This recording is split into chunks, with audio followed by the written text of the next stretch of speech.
5,127. That's how many times one man failed before he succeeded. Not 5 times. Not 50.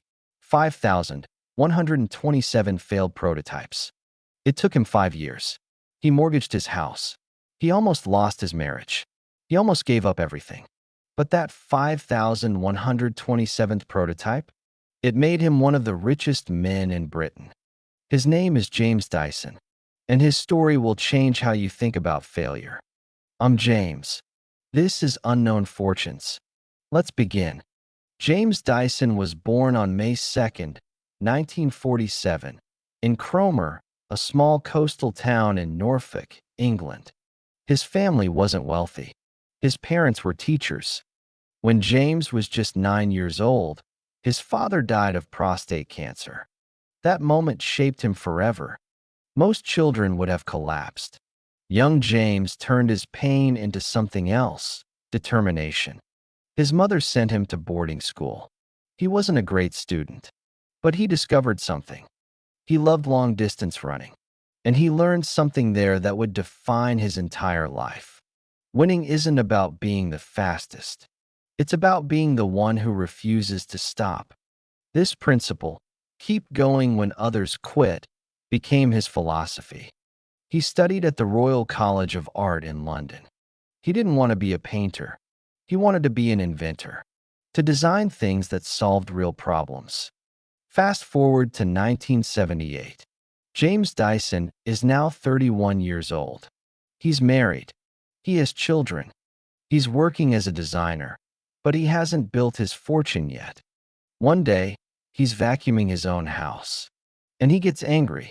His brand new vacuum cleaner loses suction after just a few minutes of use. The bag inside is clogged with dust. The pores are blocked. The machine becomes useless.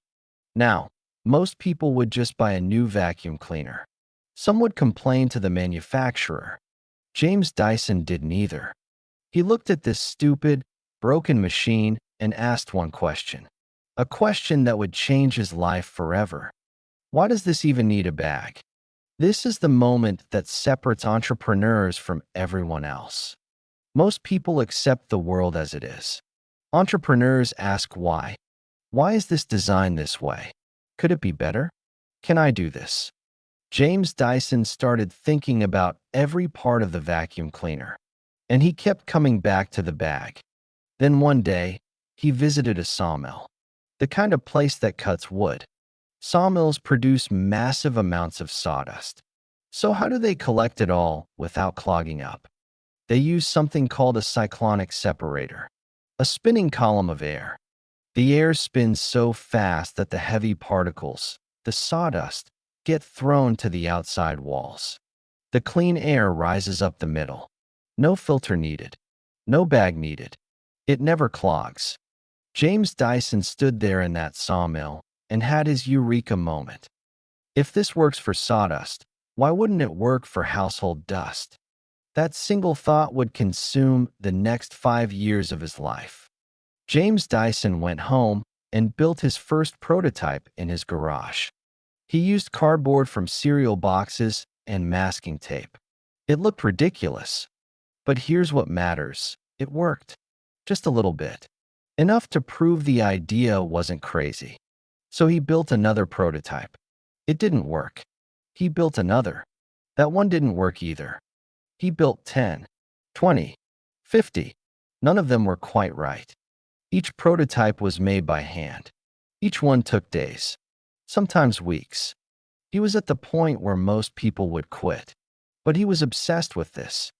He didn't have a team. He didn't have investors. Just him, alone, in his workshop. By prototype number 100, he was making small improvements. By number 500, he understood the physics deeply. By number 1000, the design was getting close. But not close enough. He kept going. 2,000 prototypes. 3,000, 4,000. Each prototype taught him something new, almost telling him how to do it right.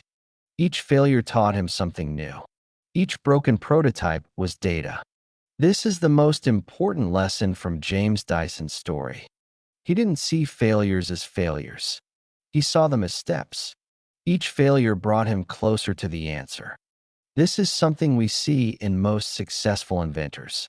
The mindset that separates them from normal people. But this obsession came at a brutal cost. James Dyson had a wife and 3 children. They needed to eat. The family was hemorrhaging money. James had taken loans. He had mortgaged the family home. His wife Deirdre was the one keeping the family afloat. She was a teacher and an artist. She had to work harder and harder while James obsessed over his prototypes. Most marriages would have ended right there. James and Deirdre's didn't. She believed in him, even when he had given her every reason to doubt. That belief became his oxygen. It became his breath in the hardest moments. What we all want in life is to have someone who believes in us, who shares our dream. In 1983, after 5,126 failed prototypes, James Dyson finally got it right. The 5,127th worked perfectly. He had created the world's first bagless vacuum cleaner. Now he had to sell it. Making the prototype was hard, but selling it was just as hard. He approached every major vacuum manufacturer in Britain and America. Hoover, Electrolux, Black & Decker, all the giants. They all said no, but not for the reason you might think. They didn't reject it because it didn't work. They rejected it because it worked too well. Vacuum companies didn't make their money from selling vacuums. They made money from selling the disposable bags. Year after year. Forever. A vacuum that didn't need bags would destroy their business model. This is another lesson from James Dyson's story. Sometimes the most powerful innovation isn't accepted because it threatens the status quo. James Dyson now faced a choice: sell the patent for a small amount, or build the company himself. He chose to build it himself. With nowhere else to turn, James Dyson went to Japan. He found a small Japanese company called Apex willing to license his design.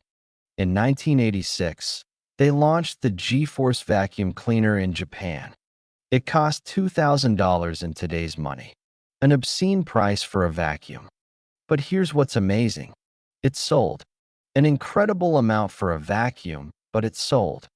It became a status symbol in Japan. Wealthy households bought it just to show they could. In 1991, the G-Force won the International Design Fair Prize. James Dyson finally had royalty money, real money, for the first time in his life. But Japan was just the beginning. In 1991, James Dyson took everything he had learned and started his own company. He called it Dyson Limited. In 1993, they launched the DC-01. The first Dyson vacuum sold under his own name in Britain. It cost 3 times more than other vacuums. Critics said no one would pay that much. Within 18 months, it became the best-selling vacuum cleaner in the United Kingdom. By 2001, Dyson had captured 47% of the British vacuum market. In just 8 years, he had beaten companies that had been around for nearly a century. The vacuum company's worst fears had come true. James Dyson didn't stop at vacuum cleaners. This was just the beginning of a bigger change. He applied the same approach to other household products. Find a flaw. Engineer a solution. Don't compromise. In 2006, Dyson released the Airblade, a revolutionary hand dryer that became the industry standard. In 2009, came the bladeless fan. People said it couldn't exist. Dyson made it exist.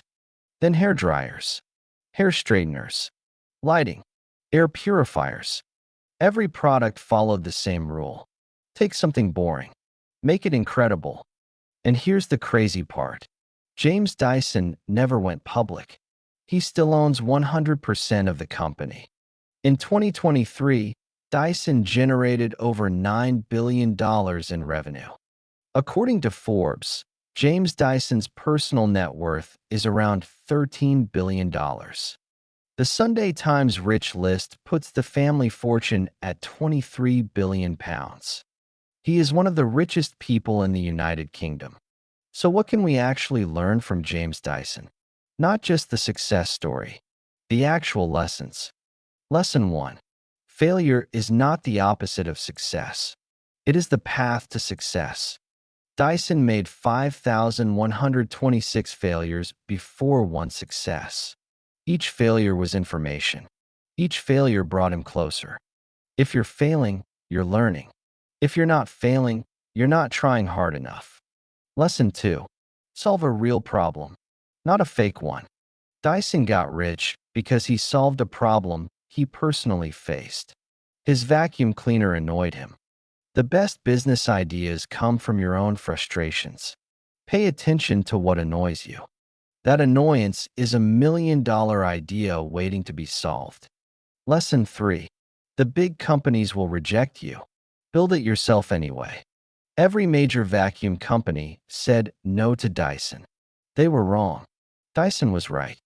If big companies reject you because your idea threatens their business, that's actually a good sign. You're onto something. Lesson 4. Time is your secret weapon. Most entrepreneurs give up after 1 year, 2 years, maybe 3. James Dyson worked on his vacuum for 5 years before it worked, 15 years before he was rich. The road is long, but the end is bright. It will take a long time, but those who can wait will always win. Lesson 5. On your work. James Dyson never sold equity. He never took venture capital. He still owns 100% of his company. That's why his fortune is $13 billion instead of $1 billion. If you build something good, hold on to it. Don't give away the upside too early. Lesson 6. Persistence beats genius. James Dyson isn't smarter than anyone else. He's not a genius engineer. He didn't go to MIT. What he had was simple. He refused to quit. That's it. That's the secret. In his own words, there are no quantum leaps. There is only dogged persistence, and in the end, success. James Dyson started from scratch, dedicated 15 years to his career, and had nothing more to offer than his wife's support and devotion. He ended up with $13 billion and a company that still bears his name. The difference between him and everyone else. He kept building prototypes when everyone else would have quit. The 5,127th prototype changed his life, but the 5,126 before it taught him how. So next time you fail, remember James Dyson. Failure isn't the end. It's the data. That's the story of James Dyson. If you found this story powerful, check out our previous episodes. The Bolt billionaire Reinhold Wirth. The Iron Lady Gina Reinhardt.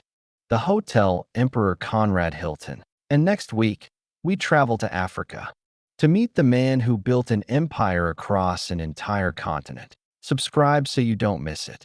I'm James. See you next time.